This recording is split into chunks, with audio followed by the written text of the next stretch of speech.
Welcome to People Love Process. Adobe has improved the pattern functionality in the last few years, so we're going to showcase some best practices for constructing and editing a brand pattern. This type of brand extension is easier to create now than ever before, so let's get started. We have our primary brand asset here that we want to create a brand pattern from. So to do that, the simplest way and the quickest way now is to select this and go to Object, and you're going to pull down to Pattern and click on Make. It'll bring you into the Pattern Tool editing mode, which is almost like a new dimension in Illustrator. If you're not familiar with patterns, don't get confused by this. It's kind of like isolation mode, but it's a little different. It's all for pattern design.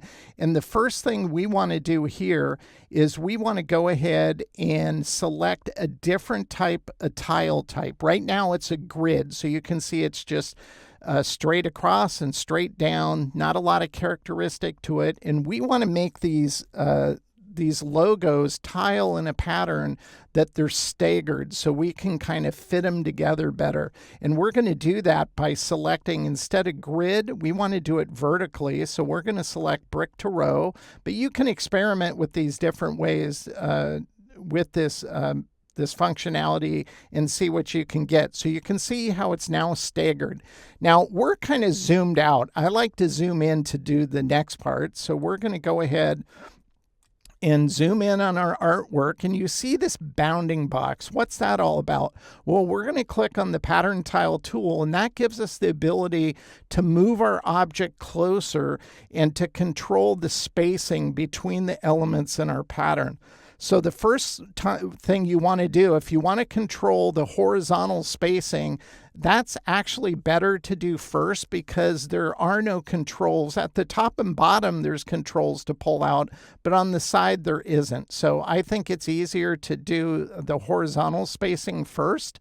So I'm just going to go ahead and bring that in. And if you hold the Option key down, it'll do it symmetrically on both the left and the right. So make sure to do that so you're not just kind of eyeballing it. And that brings everything in here. And I'm paying attention to where the antlers come in terms of how close they get. And on the sides, I think that's looking pretty good. But if we look at the top now, I think this is too close. We want to give some breathing room there. So this is where I'll do the same thing. I'll add some space at the top here just to give it some breathing room, and some space down below as well.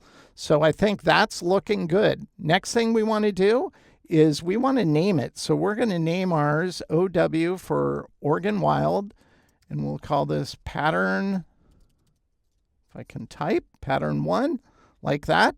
And now to exit out of the pattern mode, you can either double click on the background, you can back out using the navigation at the top left, or you can just hit the escape key, which I think is the easiest one.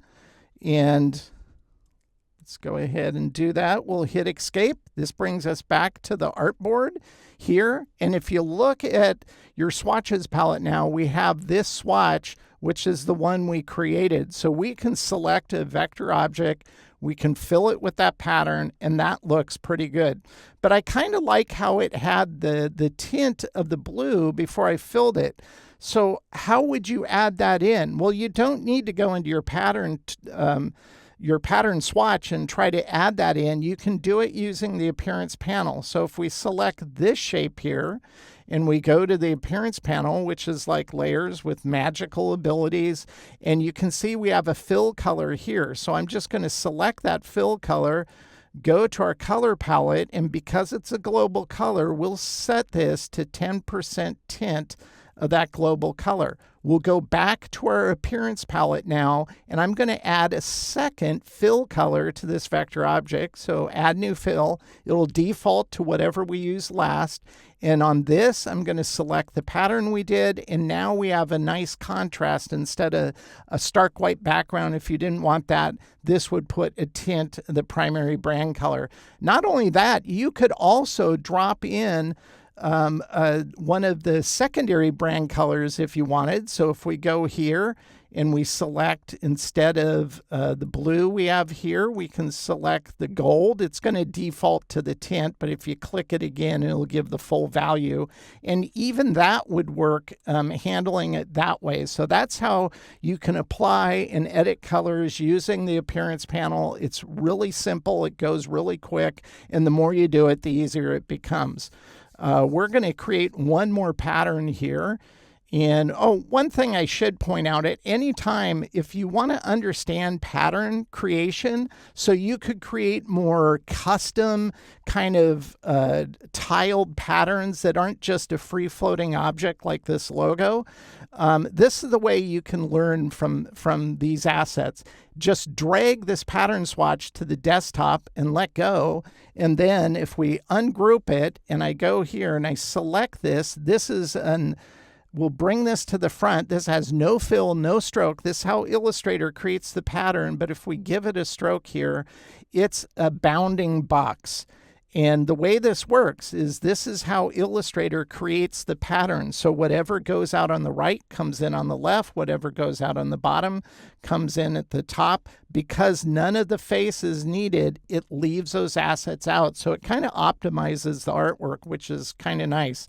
It didn't always do that. So I just wanted to point that out. If you ever want to deconstruct, all you have to do, and if you watch my pattern course on LinkedIn Learning, I show you how to create even more kind of complex repeats that is based off of the bounding box method. So make sure to check that out if you want to know more about patterns, but I just wanted to point that out really quickly. Let's dive to another pattern we're going to create with just the brand mark itself. So we'll do the same thing. Go to Object, go to Pattern, go to Make. That'll bring up this mode. And now here, I'm going to go ahead and zoom in so I can see this better. And we'll go to the Pattern Tile tool so we can start editing it. And I'm just going to drag this. I want it to come down quite a bit here, like that. And we'll just bring it in right about here, maybe. And you can see how it overlaps. So we don't want to do that. You want to pay attention to where things are overlapping. And this isn't going to work because the antlers are going to overlap. Why is that? Well, it's because we ignored the tile type. We just defaulted to grid. We don't want that. We want to default once again so it staggers it to brick by column, more of a vertical sense. And now it won't overlap. And you can see it's starting to fit together with the antlers. And you pay attention to the space between here, this antler, and the bottom. I think that's looking good. I think we could even get it a little tighter on the side if we wanted to. So this is where I'll hold the Option key down and just move it in just a little bit. And if it's trying to snap, that's because I have Smart Guides on Command U. You can just toggle it off Command U. So if I toggled off Smart Guides, then I could make these little incremental moves and it wouldn't try to snap to other things. So I think that's going to look good right there. And then again, I would go in and name this OW for Oregon Wild pattern. And this would be 2. Like that. I think that's good. And then we can hit the Escape key to go back to the desktop. And now we have that pattern worked out. I can select this shape and go ahead and apply our new pattern like this, and I think this looks really cool. Now, let's say, yeah, Vaughn, I like that pattern, but I want to take like one of the reversed brand assets, so it's a dark material with a lighter color, almost tone on tone. How would you do that? Well, you would grab that pattern, and before you start trying to create a pattern, I would select the swatch we just created, go to the swatch menu and click on duplicate swatch. You'll make a copy. We're just going to, I'm going to go ahead and grab this reverse asset. I'm going to copy it to the clipboard.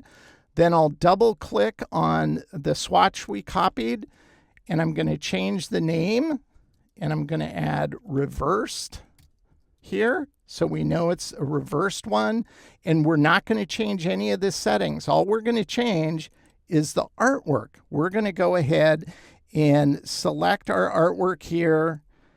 And I'm going to paste, Command V, the negative. We'll have to zoom in because we have to snap. So make sure you have Command U turned back on so you can snap. And we're going to take this asset and just snap it right at the top like that. Select our old artwork, which is selected now, and just delete it.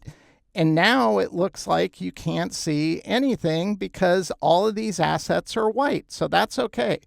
We're going to go ahead and hit Escape to get back to the artboard now, like that. And then we'll turn on this layer because we want to go ahead and apply that brand pattern to this shape, but I want to retain the dark of the background. So that means we're going to use the appearance palette. We have the fill of the brand color blue.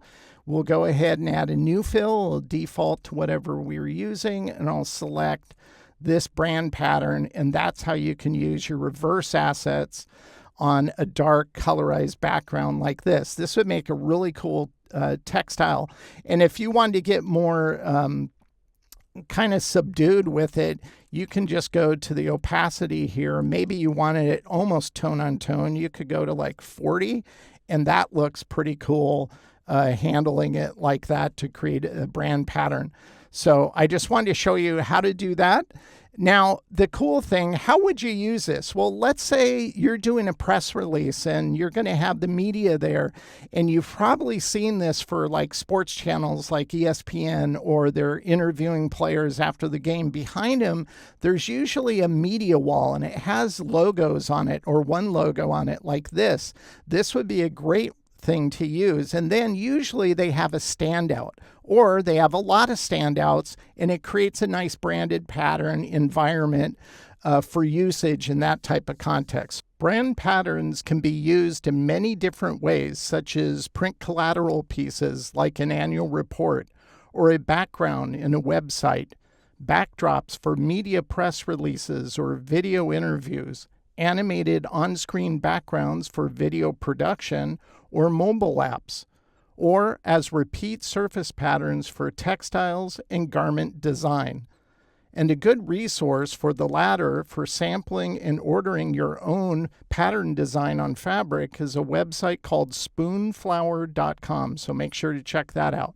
The only limit to using a brand pattern is your imagination, so let it run wild. As always, thank you for watching People Love Process. I really appreciate it, and I hope the content that I share with you helps you to improve your own creative process.